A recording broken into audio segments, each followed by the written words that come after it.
पुण्याच्या उद्योगात आणि व्यापाऱ्यामध्ये मोठा दबाव आहे। आम्हालाच कंत्राट द्या, पुण्याच्या विकासात दादागिरी सुरू असल्याचं वक्तव्य मुख्यमंत्री देवेंद्र फडणवीस यांनी केले। आपल्याला माइंडसेट बदलावा लागेल असं फडणवीस यांनी म्हटलं। पुण्यातल्या उद्योग आणि व्यापाऱ्यामध्ये मोठ्या प्रमाणात दबाव पाहायला मिळत असल्याचं मुख्यमंत्री देवेंद्र फडणवीस यांनी म्हटलं। आम्हालाच कंत्राट द्या, आम्ही म्हणतो त्याच रेटने व्यवहार करा, ही मानसिकता संपल्याशिवाय पुण्याचा विकास होणार नाही असं फडणवीस यांनी म्हटलं। पुण्याच्या विकासात दादागिरी घुसल्याचं वक्तव्य फडणवीसांनी केलं आणि त्यासाठी आपल्याला माइंडसेट बदलावा लागेल असा सल्ला सुद्धा मुख्यमंत्र्यांनी दिला। पुण्यामध्ये काल पुणे मेट्रोपॉलिटन रिजन ग्रोथ हबचा शुभारंभ झाला आणि त्यावेळी ते बोलत होते।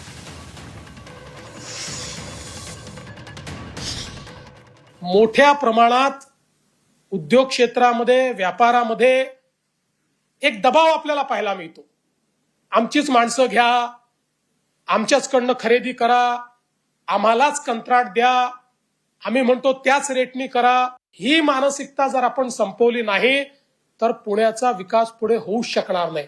आज पुण्याच्या विकासामधला सगळ्यात मोठा बॉटलनेक जर काही असेल तर दुर्दैवाने या ठिकाणी जी दादागिरी घुसलेली आहे की जी इन्व्हेस्टरला त्या ठिकाणी हा निर्णय करू देत नाही की त्याला काय परवडणार आहे। आणि म्हणून या सगळ्या प्रोसेसेस ज्या आहेत, या सगळ्या प्रोसेसेस आपल्याला एक प्रकारे आपला माइंडसेट देखील आपल्याला बदलावा लागेल।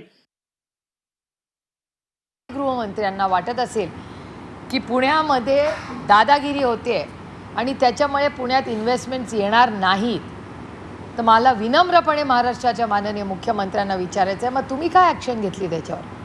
जर तुम्हाला माहिती आहे इथे दादागिरी होते, तुम्हाला माहिती आहे इन्व्हेस्टमेंट्स येत नाही आहेत, मग त्याला जबाबदार कोण? माननीय मुख्यमंत्र्यांनी एक तर सांगितलं पाहिजे आम्हाला की कुणाची दादागिरी होते आणि इन्व्हेस्टमेंट्स येत नाही आहेत, हे कबूल केल्याबद्दल त्यांचे मी आभार मानते। पण त्याच्या मागे कोण आहे? कोण या कॉन्ट्रॅक्टर्सच्या मागे उभं आहे? कुणाच्या दादागिरीमुळे इन्व्हेस्टमेंट्स पुणे शहरात येत नाही आहेत आणि याला जबाबदार कोण आहे, याचं उत्तर माननीय मुख्यमंत्र्यांना द्यावं लागेल।